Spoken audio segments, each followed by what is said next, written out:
AutoLine Daily is brought to you by Borg Warner, feel good about driving. Bridgestone, your journey, our passion.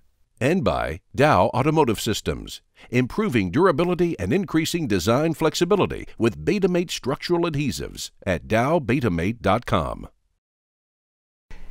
Greetings, fellow AutoLine Daily viewers. It is I, Jim Hall of 2953 Analytics, and the soon-to-debut AutoLine Design Handbook, filling in for John today. In the second half of the show, we've got more info on the new Chevy Silverado. But first, let's get to the day's top stories, shall we? Trade groups that represent the major automakers are pushing for the U.S. and the European Union to harmonize safety and emission regulations. According to the Detroit News, the Association of Global Automakers and the Alliance of Automobile Manufacturers support a new free trade deal between the two continents, but both want their lawmakers to go further and harmonize regulations. This would include things like impact tests, lighting, braking, emissions, and engine power measurements. Automakers would also like an agreement to certify the vehicle one time for both continents rather than separately. I'm skeptical about this in the near term. I mean, if the US and the EU couldn't harmonize lighting regulations a few years back, what chance is there for more extensive cross-system harmonization? But we can always hope. Hyundai workers in South Korea continue to refuse to work on weekends. Last month, the automaker and union representatives agreed to a deal to boost pay on the weekends, but the employees rejected that offer altogether. Wards Auto reports that the weekend strikes, which have been going on now for 11 weeks in a row, have cost Hyundai $1.4 billion and nearly 80,000 vehicles in lost output. I'm sure you all know that the U.S. imports cars from Japan, Germany, South Korea. But did you know the U.S. also imports vehicles from Turkey? Sure you did. That's where the Ford Transit Connect comes from. But how about Belgium, Portugal, Hungary, or Slovakia? I'll bet most Americans never knew they might be driving cars from those countries. Volkswagen, Audi, Volvo, and Suzuki source some of their cars from these nations, as well as, of course, Germany, Sweden, and Japan. The U.S. imports cars from 12 different countries, not counting Canada or Mexico.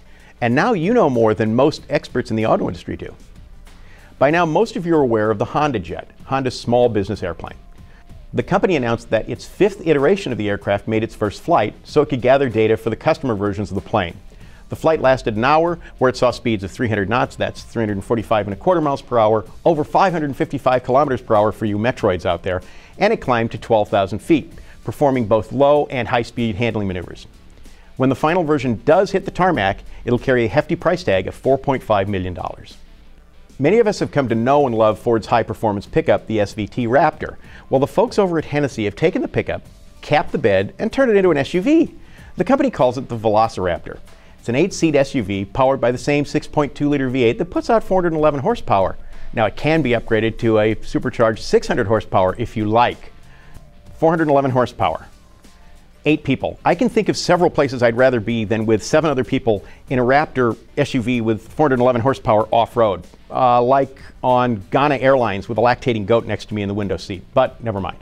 Despite the Raptor's off-road prowess, the SUV version has yet to be tested in those conditions. But the company says don't plan on taking it to the Baja or the Rubicon because that's not why they built it. The VelociRaptor can be ordered right now through select Hennessey Ford dealers with a starting price of just under $150,000. That's with the 411 horsepower, not the 600. Yeah! Now, here's a look at what's coming up next. From our perspective, it is the best truck in the industry. It is setting a new bar. We almost have an embarrassment of riches, though, because we've re-engineered this vehicle from hood to hitch. Everything is new and everything is improved. But the two key pillars probably is about the new Ecotec 3 engine it's the most fuel-efficient V8 ever put in a pickup truck, with the best towing in the industry, and also the comfort and quietness of the interior. Those are probably the two main elements of this new truck. Dow Automotive Systems, driving solutions in automotive, commercial transportation, and aftermarket with innovative products like Betamate structural adhesives. Lighter, stronger, safer. DowBetamate.com. A few weeks ago, John got a chance to drive the new Chevy Silverado. Here's a look at what's new. When I first saw pictures of the Chevy Silverado pickup truck, I thought, man, this is just a warmed over truck. But I was wrong. They say everything on this truck is brand new, from hood to hitch. And I gotta tell you, after driving it, they're right. And they've come up with a very capable truck.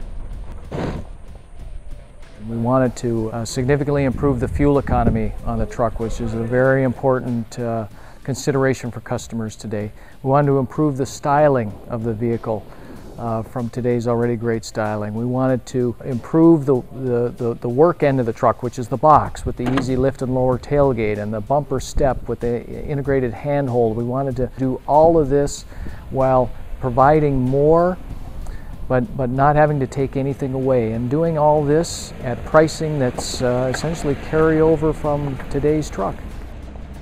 So in the new Silverado, storage is king. When you really look at it, I'd like to think that the Silverado rivals most minivans in storage.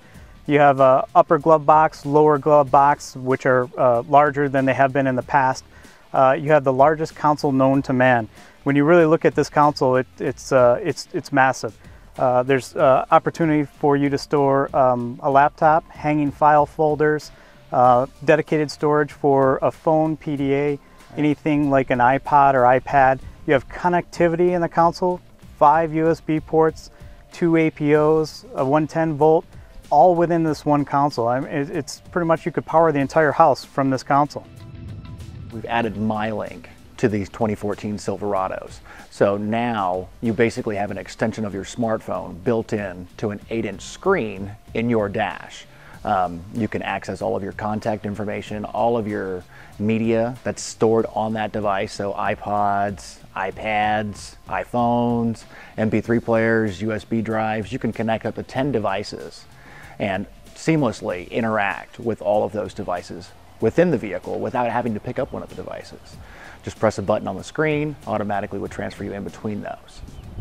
I think you can fairly criticize the Silverado pickup for maybe not going far enough with its styling, but remember, the truck segment is a pretty conservative segment. You don't have to have bleeding edge styling to do well in it, but you do have to have really good technology, really good towing power, off-road capability, and the kind of connectivity that buyers want these days.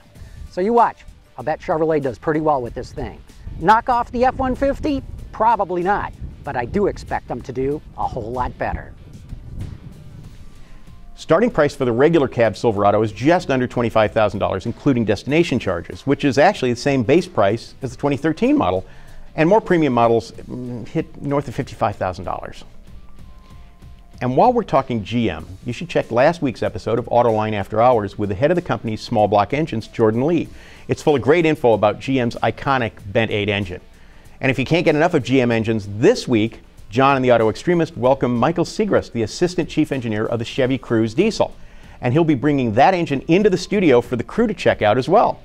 So tune in this Thursday at 6 p.m. Eastern Time for the best insider discussion in the industry. That wraps up today's show, and don't forget to catch the premiere segment of Autoline Design Handbook also this Thursday, but on Autoline Daily. Once again, I'm Jim Hall of 2953 Analytics. Thanks for watching, and have a great day.